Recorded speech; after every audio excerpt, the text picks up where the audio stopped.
सरस्वते नमः। ओम श्री सच्चिदानंद स्वरूपाय परमात्मने नमः। ओम श्री सद्गुरुवे नमः। टका धर्मः टका कर्मः टका परम पदम यस्य टका नास्ति सह टकटकायते सह टकटकायते। आइए आज हम सब भाषा अध्ययन हिंदी संस्कृत वर्णमाला में क्या भेद होता है उसके बारे में अध्ययन करेंगे। सर्वप्रथम हम जानते हैं कि वर्ण भेद के आधार पर हिंदी और संस्कृत में काफ़ी अंतर है। किसी भी भाषा का अध्ययन करने के लिए सबसे पहले हम 4 ब्रांचों का अध्ययन करते हैं, अर्थात 4 शाखाओं का अध्ययन करते हैं। सबसे पहले हम वर्ण विभाग, इसके बाद में शब्द विभाग, तीसरा वाक्य विभाग और चौथा आपका जो आता है वो छंद विभाग है। सबसे पहले हम पहली ब्रांच को लेकर के चलते हैं, वर्ण विभाग। तो वर्ण विभाग अर्थात ध्वनियों के भेद। ध्वनियों के मुख्य 3 भेद होते हैं। सबसे पहले सुनने के दृष्टिकोण से, दूसरा उच्चारण स्थान के दृष्टिकोण से और तीसरा उच्चारण प्रयत्न के दृष्टिकोण से। तो सबसे पहले हम सुनने के दृष्टिकोण से आपके वर्ण भेद जानेंगे। सबसे पहले सुनने के दृष्टिकोण में देखा जाए तो सबसे प्रथम स्थान स्वर का होता है, दूसरा स्थान अंतस्थ का होता है और तीसरा स्थान व्यंजन का होता है। स्वर की उत्पत्ति स्वः राजन्ते इति स्वरः, अर्थात जिनका स्वयं अस्तित्व हो, अर्थात जो स्वयं उच्चरित हो, उन्हें स्वर कहा जाता है। स्वर के विशेषताएं कई होती हैं। सबसे पहले देखा जाए तो स्वर दूर तक सुने जा सकते हैं। स्वर में स्फोट नहीं होता है। स्वर का उच्चारण देर तक किया जा सकता है। स्वर अक्षर का निर्माण कर सकते हैं। अब आपका अंतस्थ आता है, अर्थात स्वर और व्यंजन के बीच की स्थिति को अंतस्थ कहते हैं, जिसमें आपके डॉक्टर कर्ण सिंह की पुस्तक के अनुसार अंतस्थ 2 होते हैं, या और वा, जिसे हम अर्धस्वर भी कहते हैं। अब अंतस्थ इनको क्यों कहा जाता है?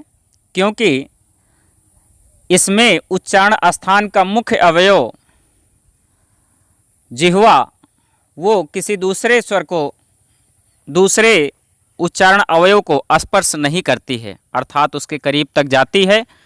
इसीलिए इनको बीच की स्थिति होने के कारण अंतस्थ कहा जाता है। अब तीसरा जो स्थान है वो व्यंजन है। व्यंजन को अन्वग भवति इति व्यंजनः, अर्थात जो स्वरों का अनुसरण करते हैं उन्हें व्यंजन कहते हैं। व्यंजन सहायक वर्ण होते हैं। व्यंजन अक्षर का निर्माण नहीं कर सकते हैं। व्यंजन स्पर्श होते हैं। व्यंजन और कई अन्य भेद होते हैं। ध्वनियों के वर्गीकरण में अगर देखा जाए तो सबसे पहले उच्चारण स्थान आता है, अर्थात जिह्वा उच्चारण का मुख्य अवयव है। यह जिस मुख्य अवयव में जिस अवयव का स्पर्श करता है उसी के नाम से जाना जाता है।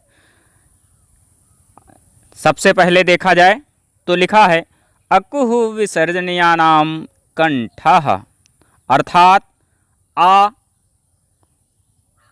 इसके बाद में आपका कु कवर्ग, कु का शाब्दिक अर्थ कु का अर्थ है कवर्ग। विसर्जनीयानाम अर्थात विसर्ग और हा, आ क ख ग घ ग और हा तथा विसर्ग, इनका उच्चारण स्थान कंठ है। इस प्रकार अकुहु विसर्जनीयानाम कंठः, इचुः यसानां तालुः अर्थात ई चू चू माने चवर्ग, चवर्ग के 5 वर्ण च छ ज झ ञ, ये आपके सा या और सा इनका उच्चारण स्थान तालु से होता है।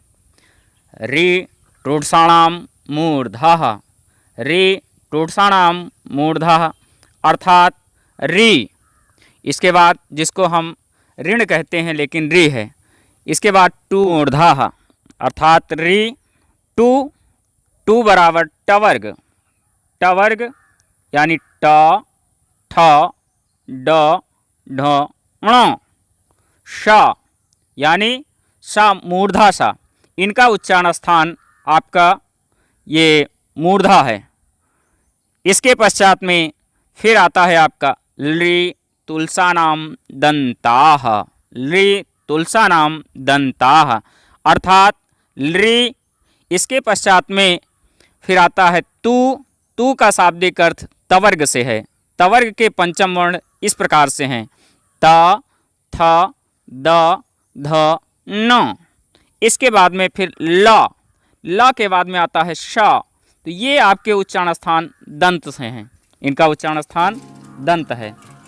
पांचवा उपु उपुध मानियानाम ओष्ठौ, उपुध मानियानाम ओष्ठौ अर्थात उ पू, पू का शाब्दिक अर्थ पवर्ग से है और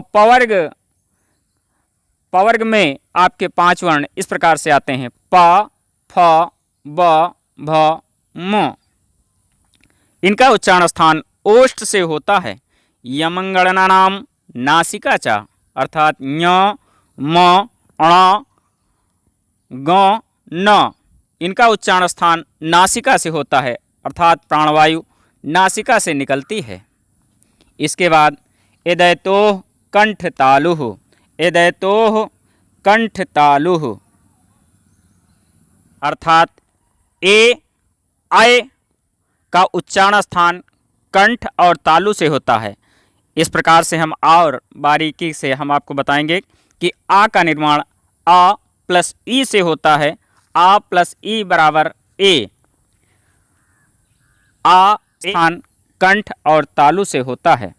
उदयतोः कंठोष्ठम, उदयतोः कंठोष्ठम अर्थात ओ जिसका निर्माण आ प्लस ओ, आ प्लस उ बराबर ओ और ओ प्लस आ बराबर आओ, इसका उच्चारण स्थान कंठ और ओष्ठ दोनों से होता है। वकारस्य दंतोष्ठम, वा का उच्चारण स्थान दंत और ओष्ठ दोनों से होता है। 10 जिह्वा मूल्यस्य मूलम, नासिका अनुस्वारस्य, आपने देखा होगा कि आ के ऊपर एक विंदी होती है जिसे अनुस्वार कहा जाता है, अनुस्वार का उच्चारण स्थान नासिका से होता है। देखिए आज के बढ़ते हुए कंपटीशन के दौर में विषय भाषा का अपना विशेष महत्व है, जिसमें खास करके ध्वनि विज्ञान से संबंधित बहुत सारी बातें जो है परीक्षार्थी के ज्ञान में नहीं रहती हैं। तो हम आपको ये ऐसी क्लास है जिसमें आप जो है 4th ग्रेड एग्ज़ाम से लेकर के ए ग्रेड के जितने भी एग्ज़ाम होते हैं उसमें ये सारी चीज़ें आपको मिलेंगी। और दूसरा सब्जेक्ट होगा, कल हम आपको बताएंगे उच्चारण प्रयत्न के दृष्टिकोण से वर्णभेद।